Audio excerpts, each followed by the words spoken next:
Hola, ¿qué tal amigos? Sean bienvenidos a Retrosonancias, el lugar donde la historia susurrará en tus oídos. El día de hoy estaremos explorando una de las confrontaciones más fascinantes entre Julio César y los celtas, la batalla de Bibracte. Esta no solamente es importante por la cantidad de información que puede llegar a transmitirnos sobre las relaciones entre los romanos y los celtas, sino porque su estudio posterior ayudó al desarrollo de descubrimientos arqueológicos que aún a día de hoy siguen otorgando información sobre las civilizaciones de la Edad del Hierro. Durante los siglos XVIII y XIX se consolidó un concepto muy interesante, el romanticismo celta. Este hacía parte de un movimiento político muy grande que buscaba consolidar las identidades nacionales europeas, ligándolas con el pasado de las antiguas civilizaciones. Bajo este panorama se consolidaron figuras heroicas e importantes personajes del pasado celta, tales como Vercingetorix, Ambiorix y Boudica. A estos personajes se les erigieron grandes estatuas en Francia, Bélgica y Reino Unido, ligando sus pasados y acciones con conceptos como resistencia y libertad. Esto refleja las necesidades políticas de la época que buscaba consolidar las identidades de sus pueblos en un periodo tan agitado como el final de las guerras napoleónicas y el principio de la Primera Guerra Mundial. Francia en gran parte lideró este proceso. En 1737 compró a una acaudalada familia romana la estatua del Galo moribundo, una figura imponente que ha tenido la oportunidad de aparecer ya varias veces en este canal. Lo interesante de este suceso es que el encargado de transportarla hasta Francia fue Napoleón Bonaparte, quien de manera inmediata logró identificar lo que esta figura podría significar para su pueblo. De hecho, se interesó tanto en el tema que en 1805 fundó la Academia de Estudios Celtas de París.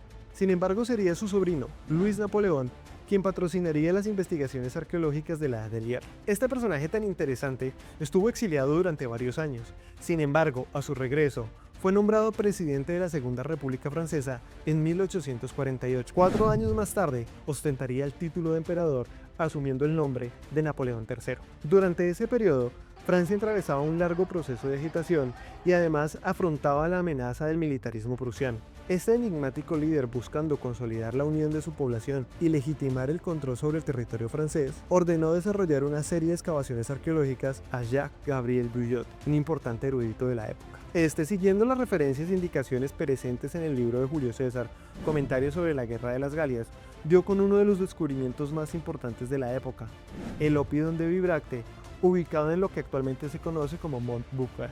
Gracias a este importante descubrimiento, Napoleón III pudo fundar el Museo de Antigüedades Nacionales en 1863 y compartir estos hallazgos con todo el público, consolidando así un renovado espíritu nacional, destacando la figura de Julio César y la resistencia gala contra Roma como pilares de un espíritu nacional renovado. Una de las cuestiones más interesantes de Napoleón III es que justificaba la presencia de Julio César en la Galia y su conquista, ya que consideraba que éste lo había hecho con el fin de limitar las incursiones germánicas en su territorio. Así que sin más preámbulos, vamos a continuar con este maravilloso relato presente en la obra de Julio César. Pero antes, vamos con la intro.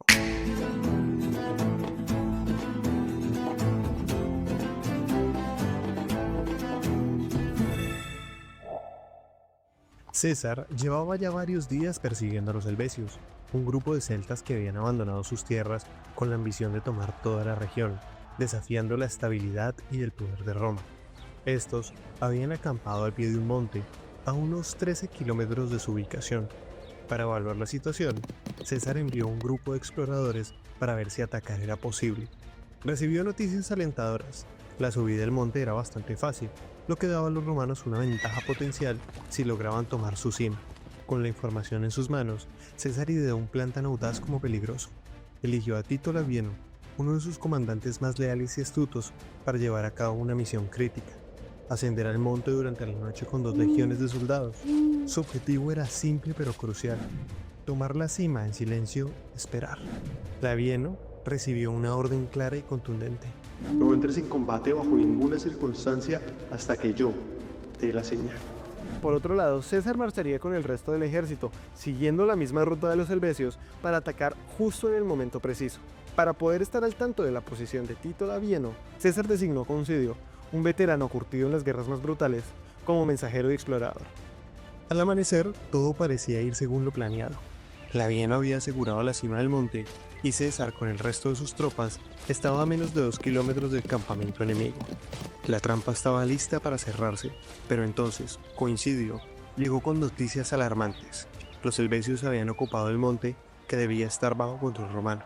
De un momento a otro, un plan perfectamente calculado parecía desmoronarse ante la posibilidad de una emboscada catastrófica. César ordenó a sus tropas replegarse a una colina cercana y allí, lleno de preocupación, aguardó una batalla que de momento permanecía en el aire. El destino de la batalla era incierto y César sabía que, en ese instante, cualquier decisión podía significar la victoria o la ruina total. Eventualmente, los exploradores aclararon la situación. El monte sí estaba bajo control romano y Coincidio había confundido lo que vio debido a que se encontraba aterrorizado por los galos. Los helvecios, por su parte, desconocían la presencia de las tropas romanas en la cima. Sin embargo, al día siguiente, con su ejército cansado, los alimentos y provisiones escaseando, César tomó una decisión muy importante: dejar la persecución directa de los helvecios y dirigirse a Bibracte, la capital de los Edus y aliados de Roma, y la cual se encontraba a unos 28 kilómetros de distancia de su posición. Esta decisión llegó a oídos de los helvecios, gracias a unos esclavos que habían escapado.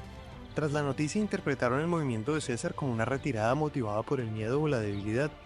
Animados ante esta percepción, los helvecios cambiaron el rumbo y comenzaron a hostigar la retaguardia romana, buscando aprovechar la oportunidad para infligir daño. César, siempre atento a las amenazas, se dio cuenta de manera inmediata del movimiento de los helvecios, por lo que decidió tomar una ventaja geográfica. Primero condujo a su ejército hacia una colina cercana, y luego ordenó a la caballería que retuviera a los helvecios mientras él preparaba su formación. En la mitad de la colina, organizó a sus 4 legiones veteranas en 3 líneas de combate, mientras que en la cima colocó a las 2 legiones recién reclutadas y las tropas auxiliares, asegurando que el cerro estuviera completamente cubierto de soldados. Además, reunió todos los suministros en un único lugar protegido por las tropas superiores. Los helvecios, por supuesto, no se quedarían atrás. Siguieron a los romanos con todos sus carros y reunieron sus alimentos en un solo lugar para protegerlos. Tras rechazar a la caballería, avanzaron en una apretada falange contra la primera línea de César. Según sus escritos, en un acto de liderazgo ejemplar, César ordenó a sus tropas descender de sus caballos y desenvainar sus espadas, incluyéndose a él mismo, para demostrar que el peligro sería compartido. Luego de alentar a sus tropas, iniciaría la batalla. Desde la posición elevada que les brindaba la colina, los romanos arremetieron contra los celtas en una lluvia de jabalinas. Además de esto, las jabalinas se incrustaban en los escudos de madera de los celtas, haciéndolos inservibles para las batallas, por lo que debían desecharlos para poder continuar con el combate. Pero cuando la ventaja romana parecía estar a punto de imponerse, la retaguardia enemiga, compuesta por unos 15.000 hombres de las tribus de los boyos y los tulingos, atacaron por el flanco derecho. Esto provocó un segundo frente, obligando a los romanos a reconfigurarse mientras las primeras líneas resistían a los enemigos ya vencidos. La tercera línea enfrentaba a las nuevas fuerzas. Fue una batalla agotadora y prolongada. Al final, como era de esperarse, el empuje romano se impuso y los helvecios huyeron en diferentes direcciones, unos hacia el monte y otros hacia los carros que habían convertido en una especie de fortificación improvisada. La lucha continuó hasta el atardecer, desde donde los helvecios lanzaban dardos y picas. Finalmente, los romanos se apoderaron del campamento, capturando a los hijos de Orgetorix. Pero no todo terminó allí. Aunque los helvecios sufrieron una derrota aplastante, cerca de 130.000 personas habían logrado escapar, por lo que marcharon toda la noche para alejarse lo más posible del ejército. Estos decidieron quedarse en este lugar durante 3 días para cuidar de sus heridos y enterrar a sus muertos. César, sin embargo, no dejó las cosas al azar. Envió mensajes a las tribus aledañas, exigiendo que no ofrecieran ayuda a los helvecios bajo amenaza de sufrir las mismas consecuencias. Y tan pronto como pudo, retomó la persecución con todo su ejército. Al final, los helvecios, abrumados y cansados de la persecución romana, enviaron emisarios para negociar la paz, entregando rehenes y armas. Finalmente, después de negociar, César recibió a los helvecios bajo su protección, pero no sin antes obligarlos a regresar a sus tierras y reconstruir lo que habían destruido. Este fue un golpe definitivo para los helvecios, que ya no representaban una amenaza para el dominio romano en la región. La figura de Julio César, a menudo exaltada como la de un gran estratega y político, también merece ser analizada bajo una mirada más crítica. A lo largo de estos episodios nos hemos encontrado con un lado menos glorioso de su liderazgo, más siniestro, calculador y por sobre todo implacable. Pues tras la derrota de los helvecios, César descubrió un documento en uno de sus campamentos escritos en lengua griega y revelaban una verdad escalofriante. Cerca de 368.000 personas, entre ellas mujeres, niños y ancianos, habían abandonado sus tierras en busca de un futuro mejor, pero tan solo 110.000 lograron regresar tras el enfrentamiento con las legiones romanas.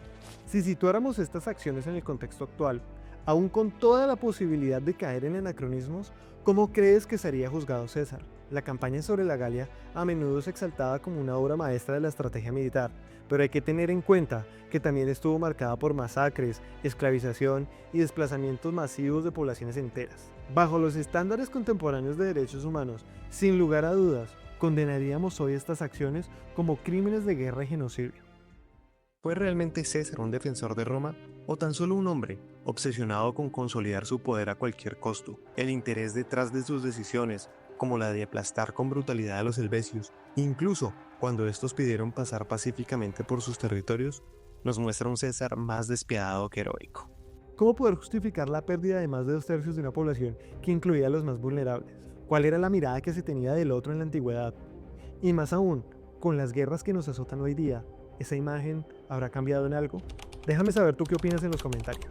Estos cuestionamientos no pretenden negar la brillantez estratégica de César, pero sí por lo menos matizarla. Tal vez ya sea la hora de empezar a dejar de ver a estos grandes líderes del pasado como los grandes héroes que modelaron la historia de la humanidad, y empezar a reconocer y resignificar que sus acciones dejaron un alto precio humano a su paso. La historia suele presentarlos como los grandes líderes y conquistadores, pero para quienes realmente sobrevivieron a su paso, posiblemente no eran más que líderes ambiciosos, para quienes la vida humana no era más que una moneda de intercambio en el tablero de la guerra.